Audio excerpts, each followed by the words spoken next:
Víctor, ¿cómo estás? Bienvenido. Nacho, un enorme gusto estar contigo esta tarde. Hace tiempo que no me tocaba coincidir contigo, ¿no? Justo ahorita estábamos platicando que te tocó estar por acá hace que ya unos 4 o 5 años, ¿no? He estado en pocas ocasiones en Folklore, pero creo que han sido ocasiones muy icónicas del trabajo de ustedes y pues es un placer estar acá en Doers. Bienvenido. Me gusta iniciar siempre con la misma pregunta que le hago a todos. ¿Cómo le explicarías a un niño de 5 años qué es lo que haces para vivir? Fíjate que ese es un tema muy interesante porque me lo he planteado a la hora de ir al kinder o a la primaria de mis hijos y tener que explicar qué es un consultor político, ¿no? Si se lo explicáramos, yo creo que a un niño es básicamente orientar a un gobernante, a un político sobre qué decir, cómo decirlo y a quién decírselo, ¿no? Es orientar su comunicación para lograr que los objetivos que él tiene los pueda alcanzar lo más pronto posible y de la manera más efectiva.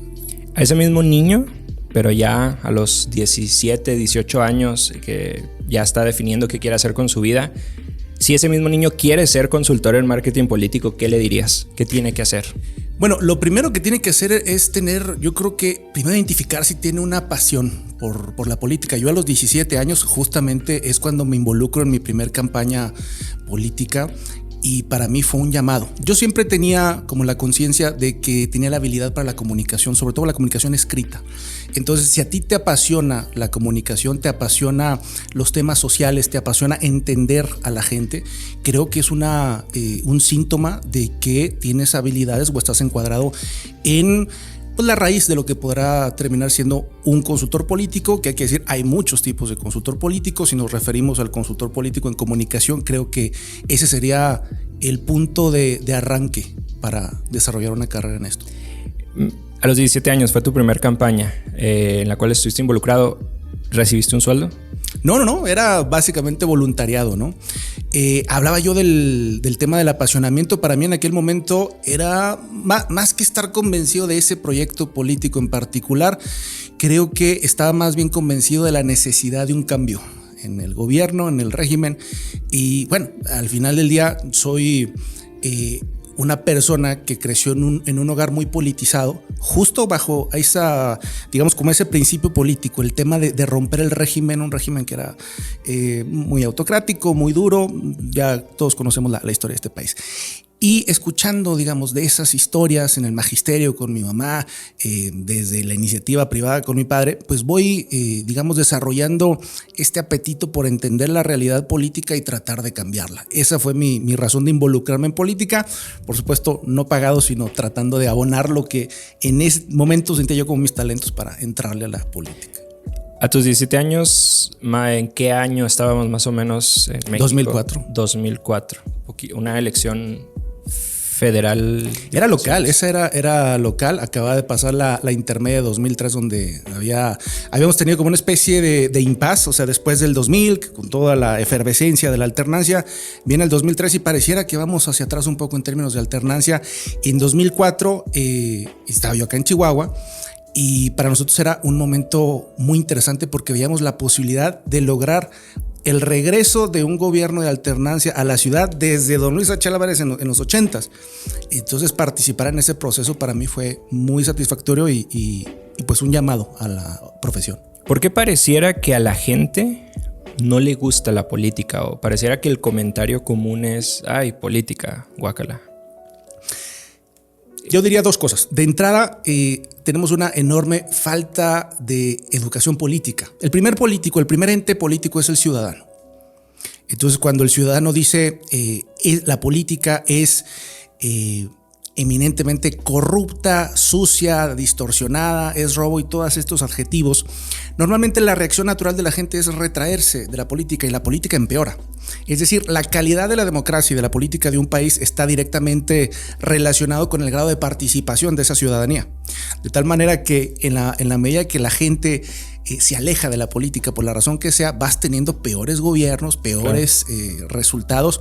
Y al final es como un círculo vicioso. No nos enseñan a ser ciudadanos porque venimos de una historia política donde es más fácil controlar una ciudadanía que no se asume ciudadanía y evidentemente pues con todas las dificultades que tenemos. Y la realidad es que desde hace 30 años no estamos verdaderamente eligiendo gobierno, sino rechazando lo que está, y eso al final del día nos ha vuelto un país que tiene una política donde no hay rumbo, sino más bien un rechazo constante a ciertas expresiones políticas. ¿Cuál es el papel de un consultor político dentro de una campaña? Yéndonos ya como a la parte práctica, ¿no? En esencia es poner sobre la mesa estrategia, ¿no? Tú tienes un objetivo concreto rumbo al proceso electoral, o si estás en gobierno, tienes un objetivo en términos de la aprobación que quieres de ese gobierno o los temas que quieres posicionar en la agenda pública. Primero que nada es poner orden, tomar control de la comunicación, tomar control de todos estos puntos de contacto con la ciudadanía para lograr transmitir cierta percepción concreta, ¿no? Y avanzar sobre el objetivo político. Toda acción creativa, no creativa, política, comunicacional, como la queramos poner, tiene que partir de la estrategia. La mayoría de los políticos no tienen estrategia porque de entrada no se entiende qué quiere decir esa palabra, estrategia. Y por lo tanto, la mayoría de los políticos, la mayoría de los gobiernos están extraviados en términos de qué debería estar yo haciendo en este momento y lo que verdaderamente tienen en su agenda. Dentro de los equipos de campaña, corrígeme, pero seguramente siempre hay como, llegas tú como consultor, llegas tú como especialista, llegas tú como estratega, y siempre dentro de los equipos del candidato, siempre dentro de los equipos de trabajo hay quienes saben mucho, quienes saben menos, etc. ¿Cómo un consultor externo a un equipo de trabajo debe llegar y esto puede aplicar en un contexto político y en un contexto no político, ¿no? Llegas tú como experto, como consultor, a un grupo de trabajo del cual no formas parte. ¿Cómo asumes ese rol de liderazgo? ¿Cómo asumes ese rol de consultor para así realmente poder sumar, aportar, ¿no? a los objetivos? ¿Qué debe hacer el consultor para hacerse de ese? Yo creo que tienen que tener, primero que nada, que estar claras las reglas del juego, ¿no? Es decir, tú cuando llegas como un consultor externo a una ciudad en la que nunca has trabajado, llegas para tratar de darles a ellos las herramientas para hacer mejor su trabajo. Pero sobre todo llegas, o por lo menos digo, cada consultor político tiene su metodología. Yo llego siempre bajo el principio de la ignorancia. Es decir, llego primero a hacer investigación, porque esa investigación es la que te genera la estrategia. Es decir, la estrategia es un hijo de la investigación cualitativa, cuantitativa, para entender esa realidad, y eso te da un aporte que no tiene normalmente la gente que ya está ahí. Es decir, cuando tú, por ejemplo, haces una campaña en un lugar donde has vivido toda la vida, ya tienes cimentados en tu cabeza muchas ideas sobre lo que piensa o lo que tú crees que piensa la gente, cuáles son sus valores, cuáles son sus preocupaciones, cómo es su forma de ser. Ya traes ideas demasiado fosilizadas, por decirlo de alguna manera, en tu cabeza. Cuando haces investigación, entonces lo que tienes sobre la mesa es una lectura de la realidad que está más allá de las subjetividades, de las opiniones de ese equipo que va a estar colaborando. Segundo, se deriva entonces una estrategia, y la estrategia es la que manda. No es mi criterio, no es el criterio, por supuesto, del candidato, que normalmente es uno de los grandes errores, y no es la opinión de los colaboradores. Hay que diferenciar también, yo creo, como consultor político, que los distintos colaboradores tienen una calidad de opinión distinta. Es decir, si yo te doy mi opinión, bueno, tú la puedes tomar o no en función de qué información tengo yo, qué formación tengo yo, y entonces tú puedes evaluar si eso vale o no vale. Si algo pone un consultor político dentro de una campaña, es una opinión de calidad concretamente sobre un tema. Esto, por supuesto, ha ido cambiando mucho a lo largo de estos 20 años que hemos estado en la industria, porque ya tenemos un montón de subespecialidades, ¿no? Ajá. Es decir, yo me dedico al tema de la comunicación política y de gobierno. He tenido que ir trasladándome mucho a la parte digital porque la propia industria ha ido haciendo ese traslado, pero yo no soy experto en cinematografía, yo no soy experto en producción, yo no soy experto en diseño gráfico, yo no soy experto necesariamente en redacción de guiones y tal. Pero conozco esos lenguajes porque al haber tenido esta experiencia, que es lo que también abona a un consultor político sus años, ya conoces el lenguaje de todos esos colaboradores, de todos esos talentos, y entonces puedes tener una interlocución con ellos y lograr que el aporte que hacen sea mucho más potente que una campaña donde cada quien trata de poner lo que cree que funciona y se vuelve una campaña completamente descoyunturada, como son la mayoría. A mí me tocó participar en un proceso hace ya, frecuentemente, ¿no? Nos involucramos acá en procesos electorales, pero recuerdo uno muy específico donde me tocó trabajar con un consultor que venía de Centroamérica. Y me estoy acordando justo con esto que estás platicando, porque él lo primero que hizo aquí al llegar a Chihuahua fue pedir, o sea, que le dieran chance de subirse a las rutas de los camiones. Y, o sea, él llegó literal a subirse y a escuchar, ¿no? En las rutas de los camiones. Ese era como parte de su proceso, ¿no? De entendimiento, de involucramiento. ¿Cómo es tu proceso inicial para recabar este tipo de información, para investigar? Yo antes de ir a la escucha, digamos, vivencial, yo siempre parto de la investigación cuantitativa. La encuesta te dice qué es lo que piensa la gente. Luego hay que ir a por qué la gente piensa eso, qué es lo que te dan los grupos de foco, la investigación cualitativa. Porque el problema de las encuestas es que son ejercicios muy racionales para actos que son absolutamente emocionales, como el voto. Es decir, si tú y yo en este momento hacemos un levantamiento al unísono en Tijuana, Baja California, en Ecatepec, Estado de México, y en Chetumal, Quintana Roo, posiblemente si le preguntamos a la gente cuál es la problemática social que más le preocupa, te van a decir que es la inseguridad. Es probable que ese escenario esté. Nada más que el que vive en Tijuana a lo que le tiene miedo es a quedarse en medio de una balacera, ¿no? La señora de Ecatepec ya la asaltaron 2 veces en el transporte público.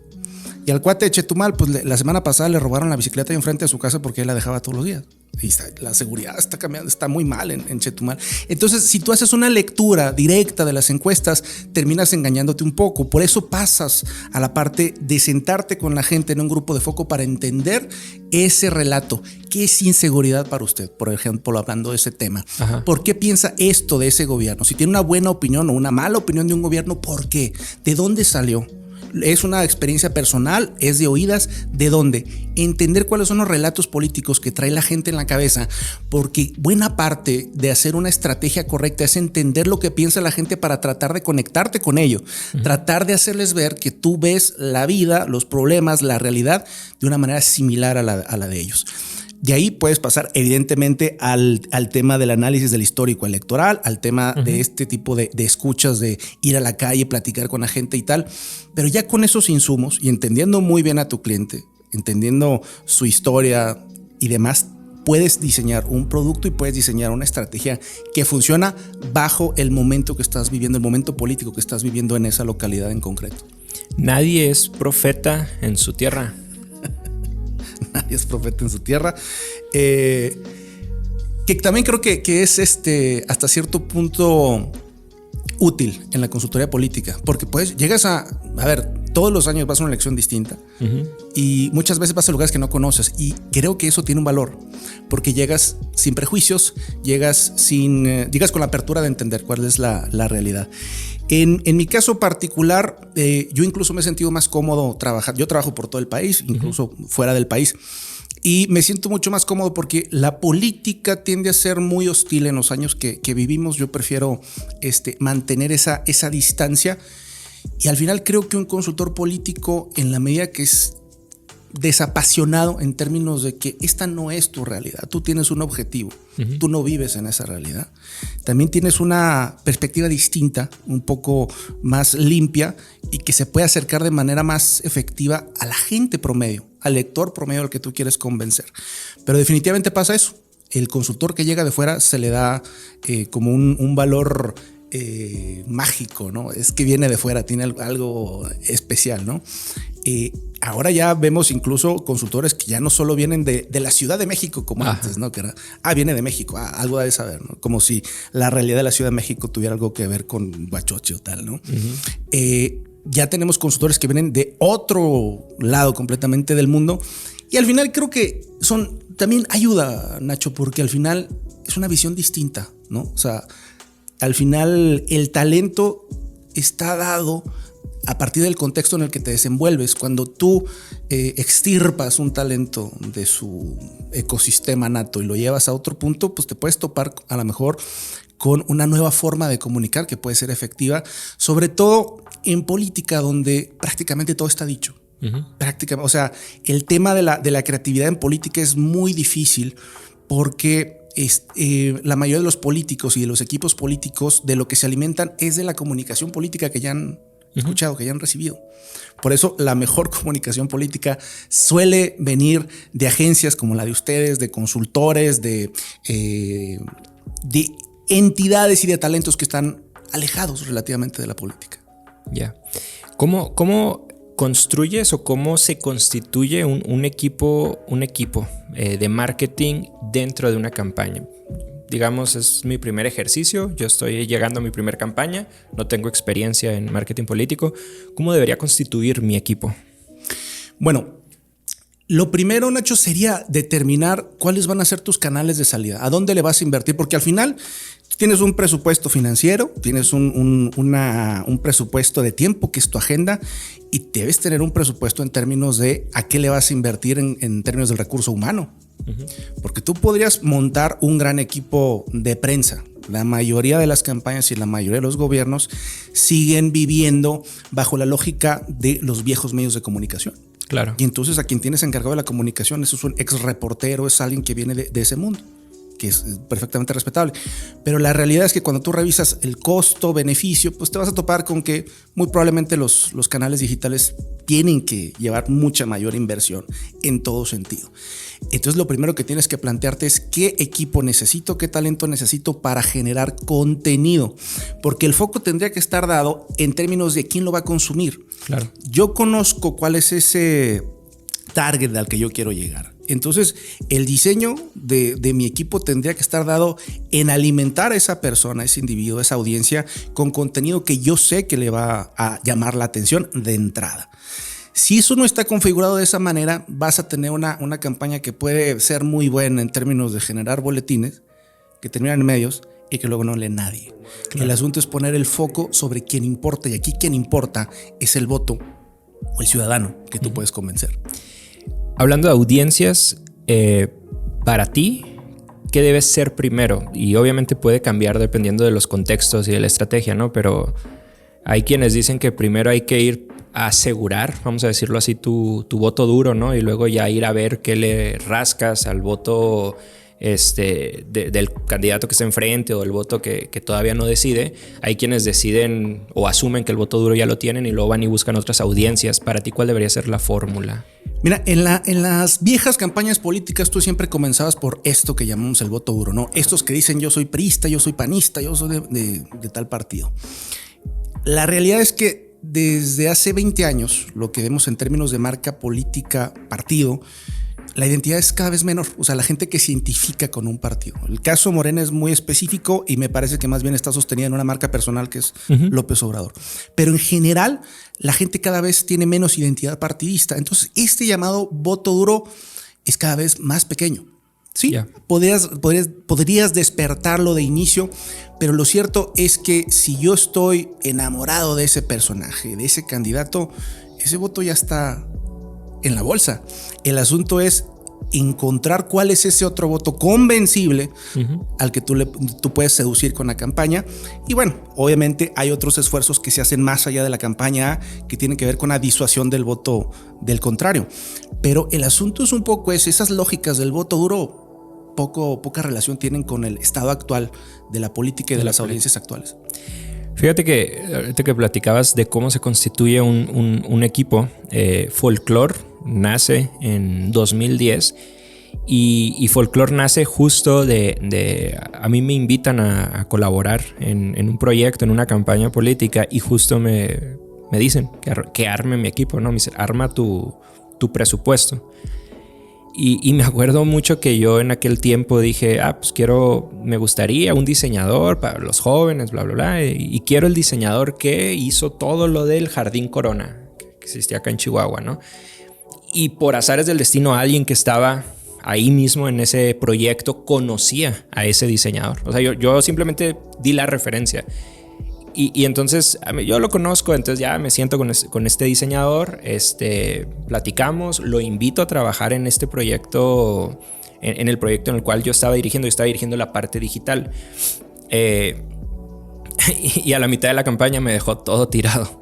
Me dejó tirado porque política, el famoso 24/7, ¿no? Entonces llegó un punto en que me dijo, ¿sabes qué? Ya no aguanto y pues la neta no puedo seguir, ¿no? Y me acuerdo que me tuve que quedar una noche completa yo solo ahí en el Photoshop, terminando algunas cosas que él ya no terminó, pues para poder entregar, ¿no? Y luego a la larga, esta persona, este diseñador, Germán, fue quien se hizo mi socio dentro de Folklore después del proceso electoral, pero así nos conocimos. Empezamos a trabajar ahí, la verdad es que nos entendimos muy bien, hicimos muy buena química, pero sí, la verdad es que para él no fue el tema político, no era lo de él y tronó, porque sí, realmente el tema de la política es, lo dijiste ahorita, te tiene que apasionar. Y como los procesos son tan cortos, no existen muchas veces los horarios. Sí, no, y además hay que pensar una cosa. A ver, la mayoría de los políticos no está acostumbrado a trabajar con creativos. Y la creatividad crece, se desarrolla, tiene su espacio natural en su tiempo. Uh-huh. En cierta tranquilidad, en cierto espacio para experimentar, para jugar, para encontrar, conectar algunos elementos que usualmente no están conectados, ¿no? Y los flujos de la comunicación política son incesantes, el 24/7 que mencionas. Entonces, quizás la parte más compleja es eso. No puedes tener ese flujo de contenido y de información y al mismo tiempo dar espacio para la creatividad, ¿no? O sea, a menos que tengas todo un ejército de gente destinada a la creatividad, como sucede con algunas agencias, y eso permite como cierta posibilidad, o te anticipas mucho a la campaña, que también es una forma de verlo, pero otra vez, en las formas de hacer política en este país se agotan los tiempos al máximo, ¿no? Es decir, o sea, en estos días, tengo candidatos que me buscan diciendo, yo arranco pre-campaña el fin de semana. ¿Qué clase de calidad va a tener? Claro. Digo, se puede hacer un esfuerzo y tal, sí. Pero no es lo mismo decir, oye, en 3 meses arranco. Vamos a conceptualizar, vamos a sentarnos a jugar, vamos a sentarnos a darle forma a esto y hacemos una buena campaña. Entonces hay una cierta desconexión entre los procesos naturales de la creatividad y las demandas no solo de la comunicación política, sino del sistema electoral y político de este país. Entonces, sin lugar a dudas, es todo un reto. Y si tienes un creativo que le apasiona la política, quizás ese es un atajo para solucionar este asunto. Pero lo cierto es que a la gente no la puedes desgastar, porque el talento más grande que puedas tener, lo desgastas, no sirve para nada a los 15 días, ¿no? Lo truenas. Víctor, ¿el consultor debe solo poner información sobre la mesa, opciones, estrategias sobre la mesa para que otro tome las decisiones, o el consultor debe tomar decisiones dentro de una campaña? Te toca de todo. A ver, lo natural sería que el consultor es alguien que pone sobre la mesa información de calidad y análisis de calidad y sugerencias sobre la decisión que debería tomarse. Ese es el rol normal de un consultor. En muchas campañas no hay un tomador de decisiones efectivo, confiable, y el consultor tiene que asumir ese rol y empezar a tomar decisiones. Eso ocurre con mucha frecuencia, sobre todo en los espacios locales. Entonces uno tiene que estar preparado para eso, con todo lo que implica, porque hay una responsabilidad distinta de decir, podríamos ir por acá o por acá, a decir, nos vamos a ir en este rumbo, ¿no? Entonces, sí, sin lugar a dudas, el rol del consultor político no debería ser de gerencia política necesariamente, pero en muchas ocasiones tiene que ser así. Lo tiene que suceder. ¿Cómo elige un consultor participar o no participar en un proyecto político, en una campaña política? ¿Cuenta la ideología? ¿Qué criterios entran en juego? Yo creo que lo primero es hacer un acercamiento con el cliente. A ver, es muy difícil trabajar para un cliente en el que tú no crees, o peor aún, en el que te parece que es un personaje que es sancionable, lo que tú quieras. El tema ideológico me parece que no necesariamente es un factor para tomar esa decisión, y lo digo porque el consultor no es un militante. Un militante que es consultor es bastante mal consultor político, y un consultor político que milita, pues de poco sirve. Claro. Es decir, en la medida que tú puedes dejar de lado esas convicciones, y no estoy hablando de convicciones éticas o morales, estoy hablando de planteamientos del abanico político ideológico. si tú puedes aportar, digamos, esa visión, es decir, si yo tengo a lo mejor valores más bien de derecha y asesoro una campaña de izquierda, la visión que yo estoy poniendo sobre la mesa tiene peso. Claro. Si todos los que estamos acá sentados militamos en una misma ideología, tenemos una misma visión dogmática, vamos a tener unos enormes puntos ciegos. Sesgos, ajá. Sesgos, puntos ciegos, espacios en los que tú no ves llegar el ataque, espacios que tú no ves de rentabilidad política. Entonces, a mí me parece que el consultor político no debe ser un militante y no debería ser alguien también seleccionado en función de una militancia ideológica. ¿Cómo es trabajar en una elección? O dime si te ha pasado o no te ha pasado, participar en un proyecto en el que al menos tú sabes como consultor, o incluso la misma campaña asume que es un proyecto que no va a ganar. O sea, vamos a decir una campaña testimonial. ¿Cómo cambian las cosas cuando es un proyecto que se sabe está muy lejos, ¿no? de obtener la victoria? Eso parte desde el inicio, porque a ver, si tú sabes que la distancia que tienes para alcanzar al rival no te va a dar, ¿no? Es decir, te van a faltar meses para hacerlo, tú tienes que establecer cuál es tu meta específica para configurar la campaña que sí va a lograr esa meta. Si tú haces como que no, lo vamos a lograr, vamos a triunfar a pesar de que esto es una batalla de David contra Goliat y tal, y haces una campaña que se queda muy corta. Te pongo un ejemplo muy simple, la campaña de 2018. A meses de la elección, todos sabíamos cómo iba a resultar esa elección. ¿Qué hubiera pasado si en la estrategia de los dos partidos tradicionales hubieran invertido más en esos espacios que eran ganables? Se hubieran obtenido mayor cantidad de espacios para ellos y a lo mejor la recuperación hubiera sido más acelerada. No fue así. Entonces, el asunto de ser realista con el objetivo es que muchas veces no vas a ganar la campaña, pero sí puedes ponerte en una posición de ser mucho más competitivo en el siguiente proceso. No hacerlo de esa manera te puede costar muchísimo y puede alargar mucho ese proceso de crecimiento de la marca partido o de la marca personal de ese candidato. ¿Qué sentiste cuando recibiste tu primer cheque de una campaña política, cuando ya tuviste tu primera oportunidad por la cual recibiste un pago? Pues para mí fue una gran satisfacción porque era, digamos, después de muchos años de estar en el voluntariado, de estar, ahora sí que por amor al arte. En campañas, recibir tu primer cheque pues, es una validación. Claro. Te están pagando por tu trabajo, quiere decir que tiene algo de peso y sobre todo en la consultoría política, donde normalmente se asume que los grandes consultores pues, son los más veteranos y más en aquellos años. La realidad es que recibir un primer cheque pues era un aliciente importante de que vas por el rumbo correcto y para mí pues fue una enorme satisfacción. ¿Cómo digo, y esto es algo de lo que platico mucho con las personas que están por acá, porque el tema del síndrome del impostor, ¿no? Que muchas veces nos asumimos menos de lo que, vamos a decirlo así, de la capacidad o de la experiencia que tenemos, pero ¿cómo darle la vuelta a ese síndrome del impostor? ¿Cómo saber que ya estás listo para tomar un proyecto? ¿Cómo prepararte como consultor político? Porque no, bueno, sí hay obviamente escuelas o carreras, ¿no? Que de alguna otra manera están alineadas, o incluso pues, si estudias mercadotecnia, pero así específicamente el consultor político, ¿cuál es su trayecto, ¿no? ¿Cuál es su ruta del héroe, como le dicen? Claro. Yo era muy purista con el tema de la consultoría. A mí no me gustaba este asunto de los... Digo, sigue sin gustarme, pero ya me involucro en el tema de los premios y de los eventos y de las cumbres y de hacer contenido en redes y tal. Pero al final, Nacho, lo que tú estás poniendo sobre la mesa es también una marca personal. O sea, el consultor político es también una marca personal.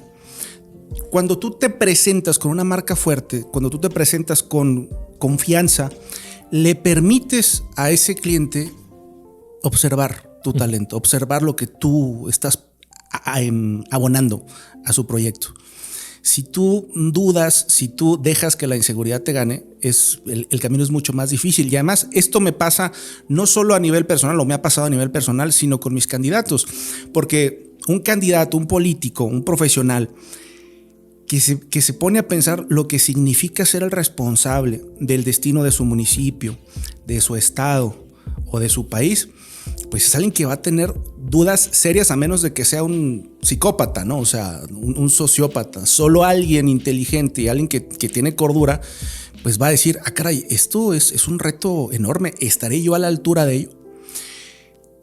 Para convencer a la gente, un político primero tiene que convencerse a sí mismo. Cuando tú eres un profesional y tú quieres ganar una cuenta y tú quieres ganarte la confianza de un cliente, al primero que tienes que convencer es a ti mismo. Y lo que los estudios en psicología nos señalan es que cuando tú crees en ti mismo, tu comportamiento, tu desempeño, se modifica y se vuelve mejor. Es decir, hay un efecto interno en lo que yo voy haciendo en el día a día a partir de confiar que yo tengo talento, que yo tengo capacidad, que yo puedo lograr cierta meta. Si yo no me convenzo a mí mismo primero, es muy difícil lograrlo y mucho menos transmitírselo a los demás.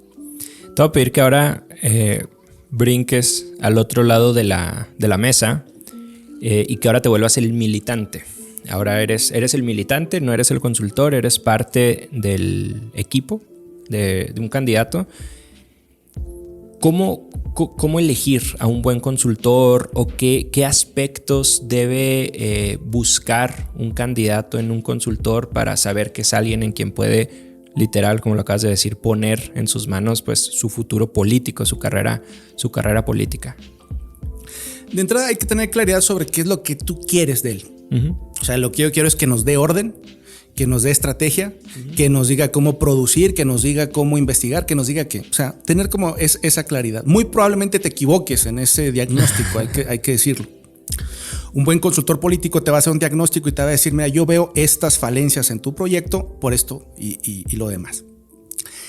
Al elegir ese consultor político, tiene que haber un grado de confianza siempre, ¿no? Es decir, si hay algo que no te gusta de ese personaje, el vínculo profesional no va a ser efectivo. Entonces, buena parte de que funcione la relación con el consultor es el tema de la confianza. Le vas a mostrar los esqueletos en tu closet a ese consultor o no. Eso de entrada. Un consultor profesional te va a explicar exactamente qué es lo que va a hacer y cómo lo va a hacer. Y lo vas a entender. Uh-huh. Porque hay mucho consultor mareador que te puede hablar de muchos tecnicismos y bueno, los vendehumos que han existido tanto tiempo, cada vez menos, pero que existen. Eso los eliminas en el momento en que tienen que explicar exactamente qué van a hacer, cómo lo van a lograr y cómo se va a medir su éxito. O sea, hay una métrica para establecer, a ver, este proyecto lo vamos a medir en función de este nivel de crecimiento en nivel de conocimiento, en posicionamiento, en la aprobación del gobierno, lo que quieras en términos digitales, más fácil todavía. Entonces, en la medida que están claras estas reglas iniciales del juego y hay una buena relación, esa puede ser una relación efectiva con el consultor y se puede comenzar a generar un equipo que trabaje en conjunto. Hay mucho conflicto en las campañas. Un consultor que puede eliminar las fricciones también va a ser mucho más efectivo para el proyecto que tú tienes. Te regreso al otro lado de la mesa, pero ahora quiero platicar. Quiero que el Víctor del 2024 platique con el Víctor del 2010, 2010, 2011, apenas.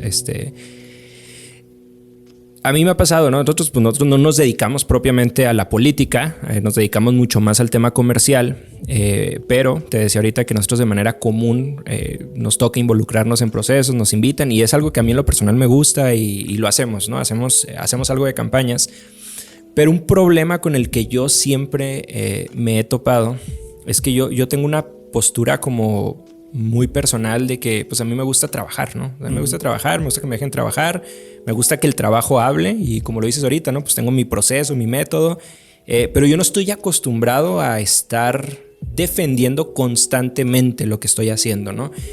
Y en el terreno comercial puedes hacerlo, ¿no? Trabajas, presentas resultados, nos volvemos a ver en 2 semanas y es como mucho más estructurado, ¿no? Un proceso de trabajo.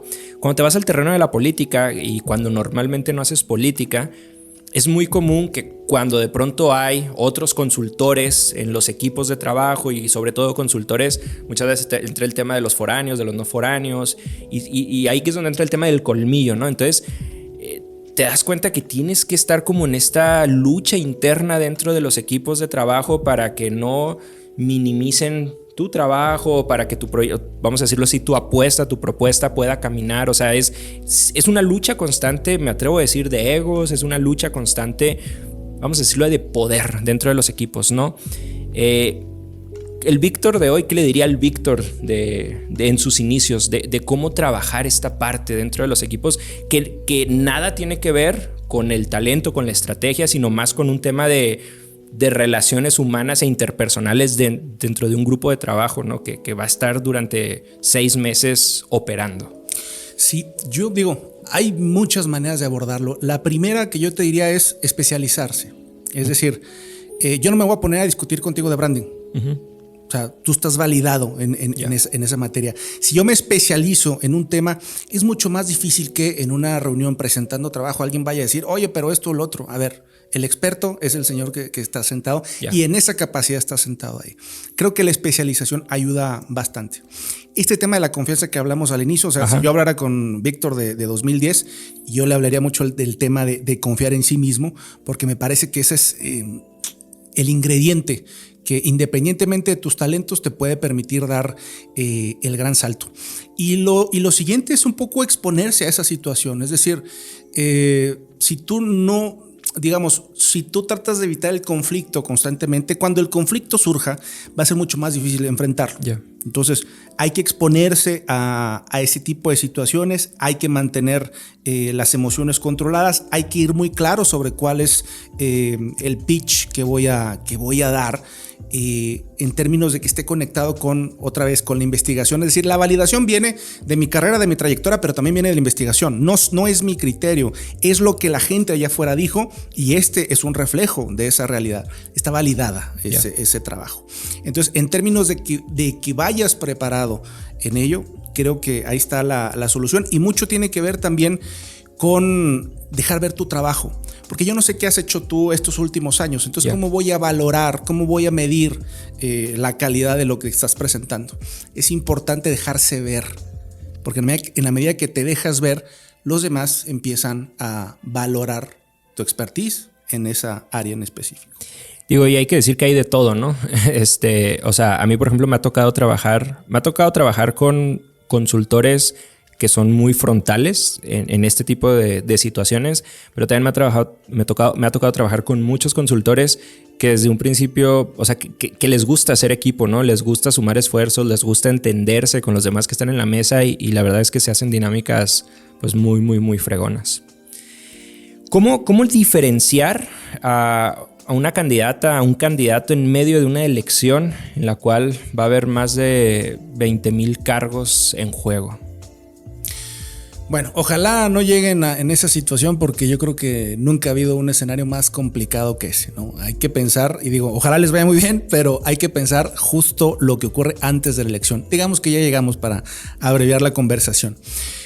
Lo primero es que yo ya tengo claro qué es lo que está buscando la gente y no es un candidato político. Muy probablemente tampoco sea un partido en lo particular, y si fuera un partido en lo particular, pues con el hecho de aparecer con su color en la boleta, ahí está conformado.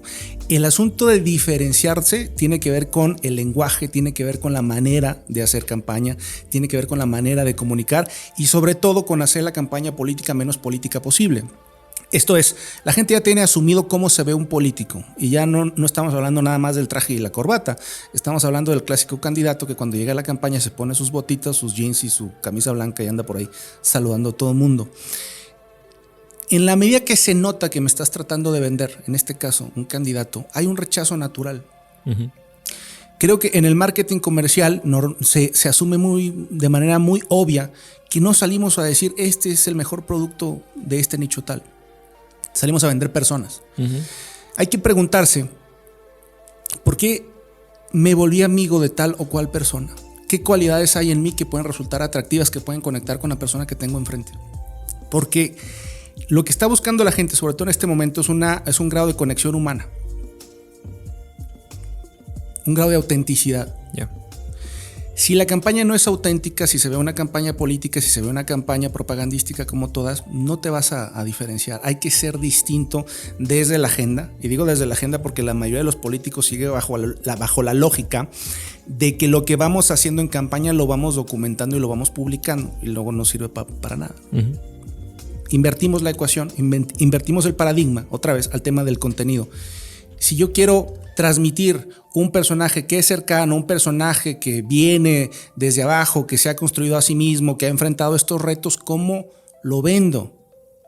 ¿Qué contenido le voy a ofrecer a la gente para mostrar ese relato del que estamos hablando? Entonces, lo primero sería ignorar las otras campañas, quiero decir, las del pasado, porque las del rival habrá que verlas, pero en esencia hay que tratar de ser lo más humano posible y lo menos candidato posible. Porque en el momento en que me dicen, Víctor, tú vas a ser el candidato del distrito tal, inmediatamente me transformo, ¿no? Empiezo a asumir el rol que yo tengo en la cabeza, que es un candidato, que es un político, y eso me juega en contra. Te compras tu pantalón caqui, tu chalequito del color que toque, sí. Y te pierdes, ajá, te disuelves en esta masa. Hay que decir también que la competencia del mercado de la atención pues va a ser brutal por estos 20,000 puestos que ya comentaste tú. Uh-huh. Entonces no basta con dinero nada más. Ojalá eso estuviera cubierto. Necesitas atraer la atención de la gente y necesitas hacerlo de la manera más natural posible.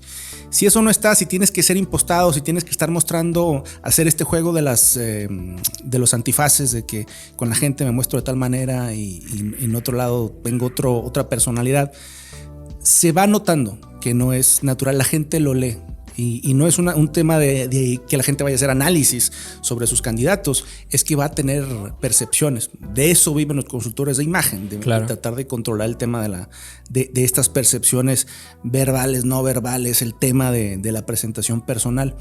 Pero el asunto es pensar que lo que estoy vendiendo soy yo entero y un relato muy concreto sobre quién soy yo. Decías ahorita que las encuestas se responden con la razón, pero que uno de alguna otra manera vota con la emoción o vota con el corazón. Tradúceme un poquito más esto, o sea, tradúcemelo en términos de estrategia. Me queda clarísimo, ¿no? Somos mucho más emocionales, ¿no?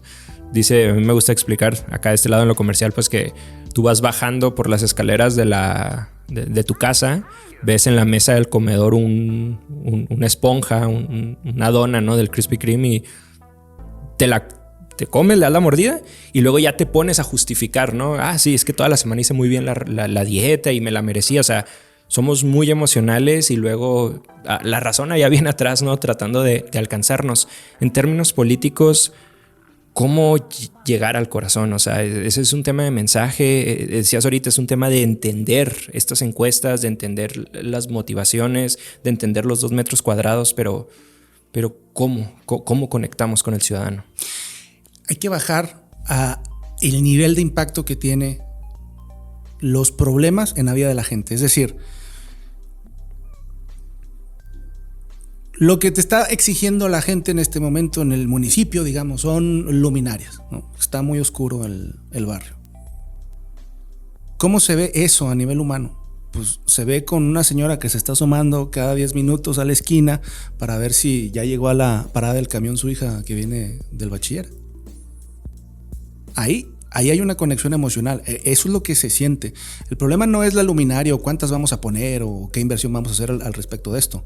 El asunto es que tú me muestres que sabes cómo se siente vivir en esa zozobra, vivir en esos problemas, que tú me puedes comunicar a nivel emocional que sabes cómo la estoy pasando.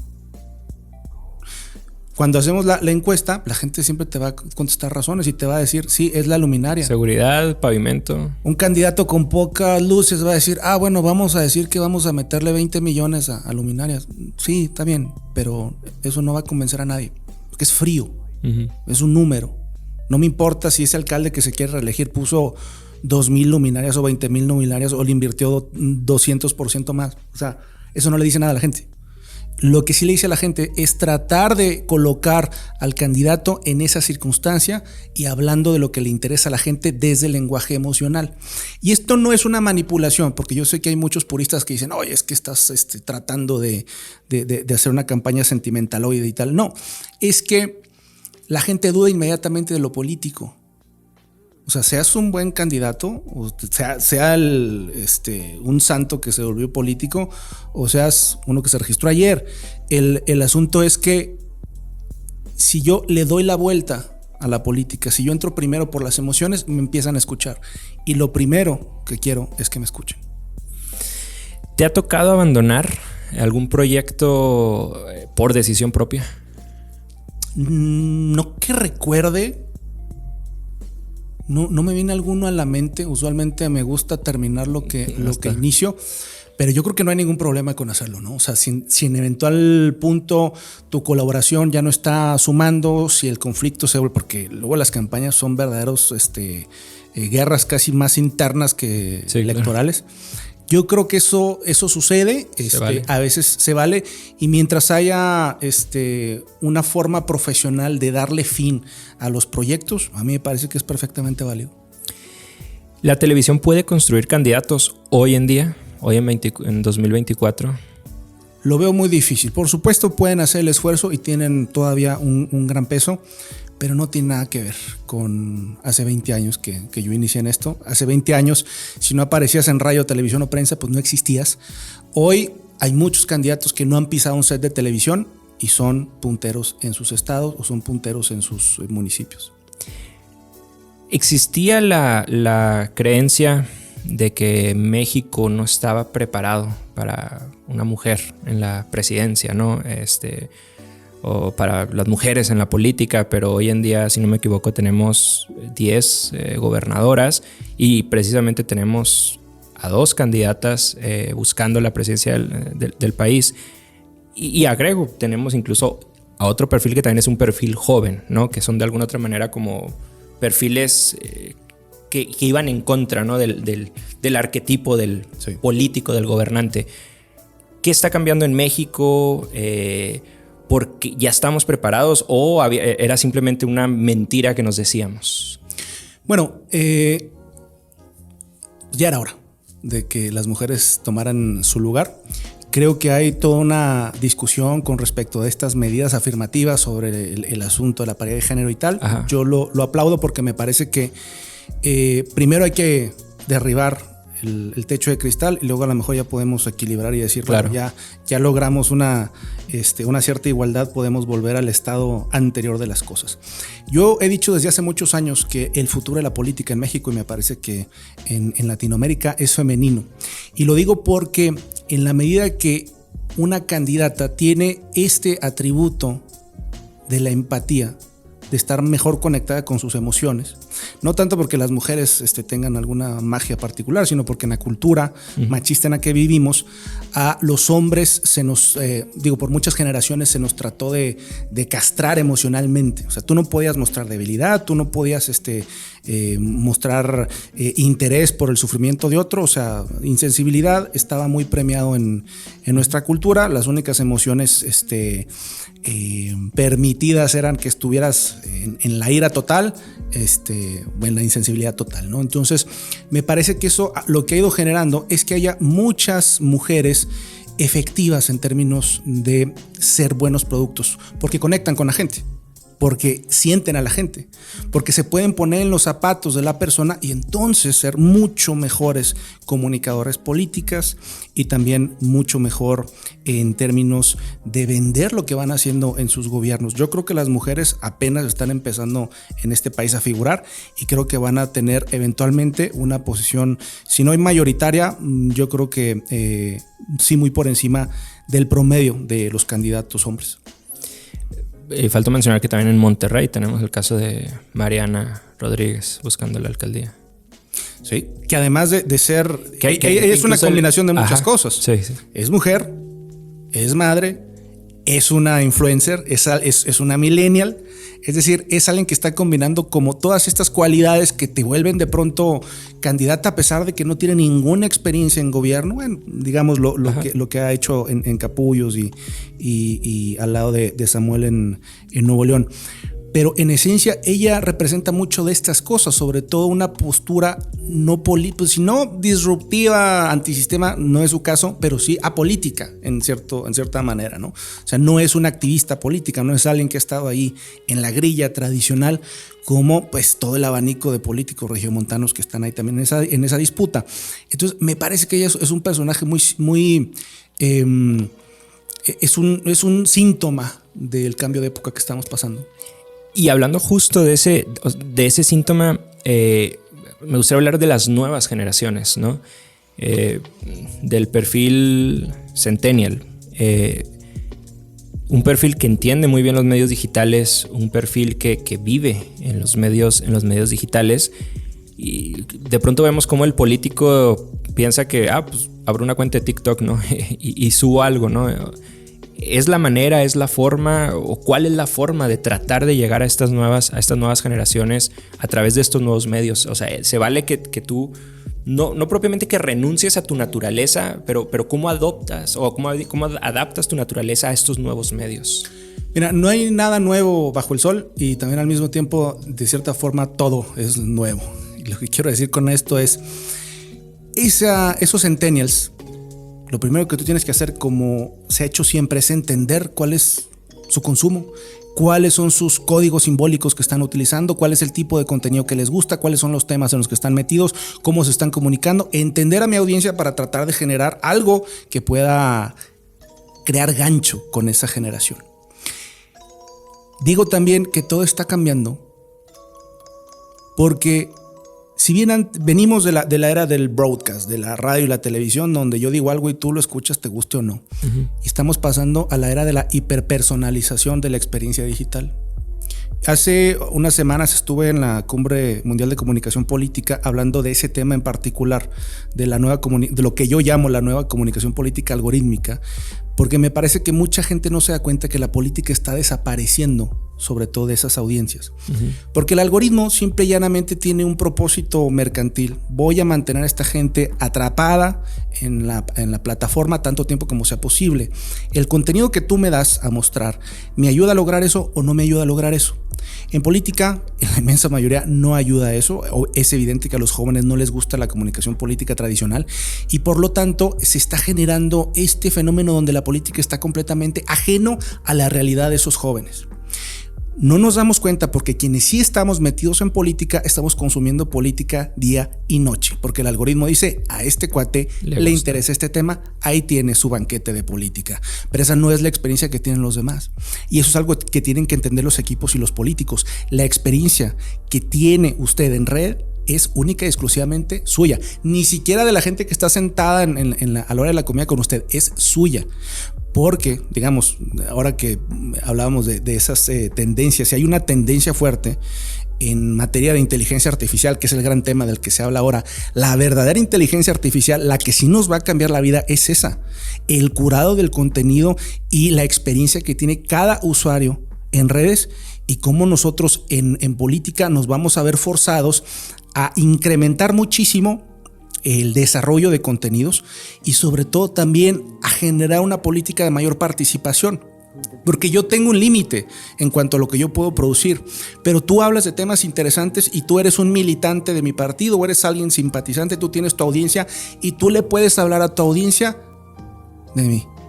Eso tiene un valor impresionante y en términos de la estrategia digital me parece que estamos caminando hacia allá para tratar de romper la burbuja en la que estamos viviendo en materia política. Pero a ver si abriste la caja de Pandora. A ver si estoy entendiendo bien la idea. Bueno, o más bien, es que pienso que de alguna otra manera estamos volviendo a la raíz. Estamos volviendo a los orígenes, ¿no? Porque un poco sí. Lo natural sería, o sea, de acuerdo a lo que me estás platicando, es, bueno, pues vayamos a buscar al consultor especialista en algoritmos, ¿no? Al consultor que entiende el algoritmo de Facebook, que entiende el algoritmo de Instagram, etcétera, ¿no? Pero yo creería, a partir de lo que me estás diciendo, que al final del día, pues sí, o sea, por más que tú como político entiendas el algoritmo, o sea, de nuevo, todo se trata de poder conectar, de poder decir.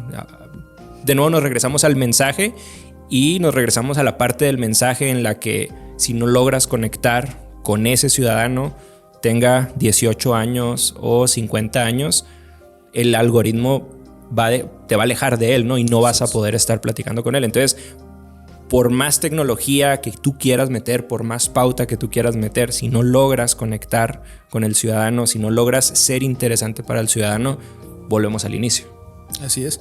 Mira, vayamos a un caso muy particular. El político más importante de este país tiene un montón de defensores en redes sociales. Hay una enorme conversación. Evidentemente hace un esfuerzo todos los días de estar ahí, generar contenido y tal. Pero hay todo un clúster, hay todo un ecosistema girando alrededor de ese personaje, promoviendo al personaje. Esa va a ser la nueva normalidad en la comunicación política, a menos que tú quieras la desaparición, porque tú tienes un límite de output, ¿no? O sea, tengo un límite de tiempo para generar videos y fotos y situaciones y tal. Yo necesito una comunidad alrededor mío. Ahora muchos le llaman los microinfluencers, ¿no? Que en una comunidad, que en una ciudad tienen cierto peso y están contigo, ¿no? No estoy hablando de este tema de hacer contratos comerciales con ellos, sino más bien de generar orgánicamente ese espacio, que va un poco en contrasentido de nuestra cultura política, porque nuestra cultura política es personalista. Ahí está el candidato. Ya. Mírenlo. Los demás somos entidades pasivas que orbitamos a su alrededor. La comunicación, desde el advenimiento de las redes sociales, Nacho, pues no solo nos dio un nuevo canal, sino nos cambió la lógica de la comunicación, una comunicación horizontal. O sea, venimos de la absoluta verticalidad a la horizontalidad que se empieza a amplificar con el tema del avance de los algoritmos, particularmente desde 2016 para acá. El que lo vaya entendiendo va a tener unas ventajas asimétricas brutales sobre sus contrincantes, y el que no lo entienda, pues va a quedarse a la saga. Ecosistemas, me gustaría entenderlo, ¿no? Como construir ecosistemas y me acordé ahorita con esto que estás diciendo. Hace algunos años, cuando recién llegó Andrés Manuel a la presidencia, me tocó escuchar en algún momento la charla no recuerdo de quién, pero pues era como el ¿y qué sigue?, ¿no? Y era un contenido dirigido, vamos a decirlo así, a los que no estaban a favor del presidente. Y él decía que obviamente partiendo de estos escenarios fatalistas, ¿no? De nos vamos a convertir en Venezuela, ¿no? Y en ese que sigue él decía, es una guerra cultural, o sea, es una guerra de ideas. Entonces, él decía, ustedes tienen que pues buscar que las plumas, buscar que los generadores de ideas estén ahí y sigan existiendo, porque es un tema de ideas, ¿no? Y me acordé por esto que estás diciendo, porque le agarro sentido a estos, vamos a decirlo así, youtubers de micronicho, ¿no? Que se ponen a discutir las noticias, obviamente con un claro enfoque ideológico, ¿no? Entonces, construyes estos ecosistemas que de alguna otra manera van alimentando los algoritmos y van metiendo cada vez más gente, ¿no? A esta bolsa, vamos a decirlo así, de ciudadanos que están escuchando, que están viendo cierto tipo de ideas. A mí me preocupa mucho el tema, Nacho, porque la evidencia que tenemos en este momento es que las redes sociales polarizan a la gente. Sí. Mucho se ha hablado de que será tal o cual político y el discurso de este y el otro el que nos polariza.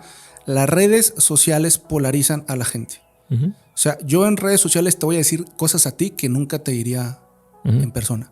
Es decir, la civilidad que da el cara a cara, eso no existe en las redes, y el propio algoritmo te va alimentando eso. Al algoritmo no le interesa si esta información, esta fake news es cierta o no es cierta, sino si ayuda a que tú estés ahí. Entonces nos encierra en estas comunidades donde el odio para muchos algoritmos ha sido una herramienta muy efectiva. Quizás en Latinoamérica y en Estados Unidos no lo vemos tanto, aunque ahí están los fenómenos y las evidencias, pero en Myanmar, en Sri Lanka, en Indonesia hay casos extremos de lo que esta cosa genera en términos de problemas tribales, étnicos, básicamente genocidios. Porque en la medida que no se controla el algoritmo, que eso es lo que pasó en 2016, 2017, vamos a ver qué pasa si le digo al algoritmo, cumple esta misión de incrementar el tiempo en pantalla de la gente. ¿Y qué es lo que hizo? Darle a la gente lo más escandaloso que podía encontrar para tratar de mantenerlos ahí. Sí creo que tenemos un problema político, tecnológico en esa materia. Y digo, ojalá este sea un tema que se pueda discutir en la próxima legislatura, porque si no lo controlamos creo que se sigue envileciendo la política. Iniciamos esta conversación hablando de por qué los jóvenes o la gente promedio se aleja de la política. Bueno, si tienes este ciclo vicioso también en redes alimentando esta idea de que la política es lo peor, vamos a tener una degradación constante de nuestro sistema político, que creo es lo menos deseable en este impasse que estamos viviendo. Nosotros iniciamos en 2010, te decía ahorita, y había una conferencia que yo daba más o menos una vez al año, y en esa conferencia al principio yo daba algo de cifras. Y una de las cifras que daba era la cantidad de tiempo que el mexicano pasaba consumiendo datos, ¿no? Y me acuerdo muy bien cómo los primeros años que daba yo esta conferencia, 2010, 2011, el promedio de edad era de 2 horas y media de datos, ¿no? De consumir datos. Sí. Y año con año iba subiendo hasta que ya dejé de dar la conferencia, pero yo creo que la última vez que la di ya andábamos en las 8 horas diarias. O sea, ya todo el día estamos consumiendo datos, todo el día estamos en la red social, todo el día estamos jugando pues con el algoritmo. Y hay datos muy interesantes al respecto. Es decir, en el reporte digital de Medwire del año pasado, te hablaba, por ejemplo, de que el tiempo promedio mensual de uso de TikTok había aumentado 4 horas. Mientras Facebook había tenido un descenso ahí de 48 minutos, Instagram ahí más o menos se mantenía. Pero ponte a pensar lo que implica tecnológicamente elevar 4 horas el consumo promedio de un usuario. Es decir, está muy de moda hablar de TikTok. TikTok no es lo importante es el algoritmo de TikTok y su increíble efectividad para conectar a la audiencia con el contenido que le pueda interesar. Y ese es un fenómeno que va a seguir incrementándose y que le va a cambiar la cara profundamente a la comunicación política. Ya casi para terminar, te preguntaba ahorita que si la televisión puede construir un candidato. Te la cambio. ¿La red social puede construir un candidato? ¿Puede construir un gobierno? Sí. La red social tiene una particularidad, genera esta ilusión de familiaridad. Yo lo veo con mis candidatos. O sea, me dicen, oye, es que ahora paso por el mercado y me saludan de mi nombre y me dicen que qué onda con el video que subí y tal. Es decir, sí genera una conexión que no se puede lograr con los medios tradicionales. Puedo ver lo que tú estás haciendo, lo que andas comiendo, dónde te andas paseando, cómo es tu familia, cuáles son tus pasiones, cuáles son tus gustos. De pronto, en mi cabeza no hay una diferencia entre la realidad virtual y la realidad de la calle. Yo siento que tú eres una persona de mi entorno, de mi familiaridad. Uh-huh. Y ese potencial nunca lo tuvieron los medios tradicionales y sí lo tienen las redes. Y para 2 casos bien simples, Bolsonaro era un youtuber que estaba ahí con su discurso de extrema derecha y se volvió presidente. ¿Quién era Milei hace 3 años? O sea, redes sociales te dan una posibilidad de conectar no solo con tanta gente que no lo puedes comparar con ningún otro medio, sino a un nivel que ningún otro medio te puede dar. Definitivamente creo que ahí hay un espacio de construcción de buenos productos y un riesgo enorme en términos de que hay personajes que lo pueden explotar muy bien y que no necesariamente es lo que está demandando nuestros países. Lo que está demandando el país. Víctor, pues muchas gracias. La verdad es que disfruté mucho la conversación. Me gustaría hacerte una última pregunta, que es una pregunta que siempre está en las mesas políticas, ¿no? Y quisiera conocer tu punto de vista. ¿Gobernar es saber comunicar? Sí. En muchos sentidos. A ver, la tragedia de muchos buenos gobiernos está en no saber comunicar. Tú puedes tener, en términos de tus resultados y tus estadísticas, el mejor gobierno que haya tenido ese estado, ese municipio, ese país, y la gente va a buscar cambio si no supiste transmitir ese mensaje. Tu gobierno puede ser relativamente mediocre o, digamos, sin mayores sobresaltos, y habiendo comunicado bien, la gente te la perdona, le da continuidad a ese proyecto. Sin lugar a dudas, hoy saber hacer gobierno es saber comunicar o es saber asumir la derrota. Buen cierre.